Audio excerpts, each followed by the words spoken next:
Mega parents teachers meeting 3O కార్యక్రమానికి నన్ను ఆహ్వానించినటువంటి school head master గారికి, అదేవిధంగా టీచింగ్ స్టాఫ్ కు, అదేవిధంగా నాన్ టీచింగ్ స్టాఫ్ కు, స్కూల్ కమిటీ చైర్మన్ కు, అదేవిధంగా వర్కర్స్ కి, ఇక్కడ పనిచేస్తున్న అందరికీ మనస్ఫూర్తిగా నమస్కారం తెలియజేసుకుంటూ ఈ సమావేశాన్ని ప్రారంభిస్తున్నాను.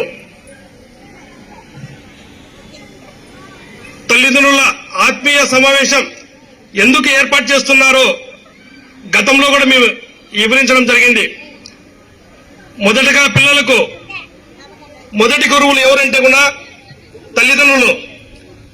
ఇక్కడ స్కూల్లో టీచర్స్ వాళ్ళు క్రమశిక్షణతో పిల్లలకు పాఠాలు చెప్తారు, బాగా చదువుకోమని చెప్తారు, బాగా నేర్చుకోమని చెప్పి ఇక్కడ టయాన్ని కేటాయించి వాళ్ళు చెప్పేటంత వరకే వాళ్ళ బాధ్యత. తర్వాత పూర్తి బాధ్యత పేరెంట్స్ అనే వాళ్ళు తీసుకోవాలి. మొట్టమొదట పేరెంట్స్ పిల్లలను క్రమశిక్షణలో పెట్టేనే పిల్లలు ప్రయోజకులు అవుతారు. ఈ విషయాన్ని పేరెంట్స్ అనేవాళ్ళు మర్చిపోయి స్కూల్ టీచింగ్ పైన, టీచర్స్ పైన మా పిల్లలు సరిగా చదవలేదు, మా పిల్లలకు సరిగా మార్క్స్ రావడం లేదని చెప్పేసి కంప్లైంట్ చేస్తున్నారు. ఫస్ట్ మన తప్పును మనము తెలుసుకోవాలి.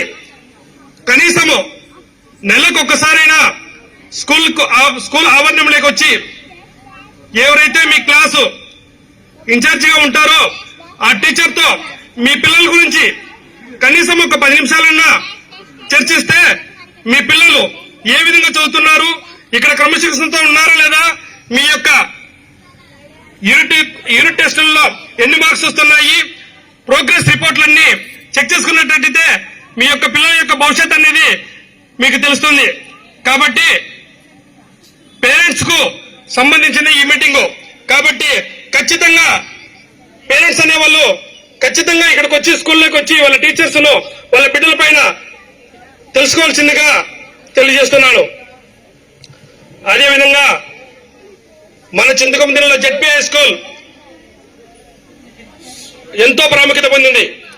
ఎందుకంటే మా కమలాపురం నియోజకవర్గం ఎమ్మెల్యే అయినటువంటి గౌరవనీయులు కృష్ణ చైతన్య రెడ్డి గారి ప్రోత్సాహకంతో ఇక్కడ స్మార్ట్ కిచెన్ ను ఏర్పాటు చేయడం జరిగింది. గౌరవనీయులు విద్యాశాఖ మంత్రి లోకేష్ బాబు గారి చేతుల మీదుగా ఇక్కడ ఏర్పాటు చేయడం జరిగింది. అది మీకు ప్రతి ఒక్కరికి తెలుసు. కాబట్టి స్కూల్ డెవలప్మెంట్ అనేది అంచెలంచెలుగా ఖచ్చితంగా మన స్కూల్ అనేది అభివృద్ధి చెందుతుంది.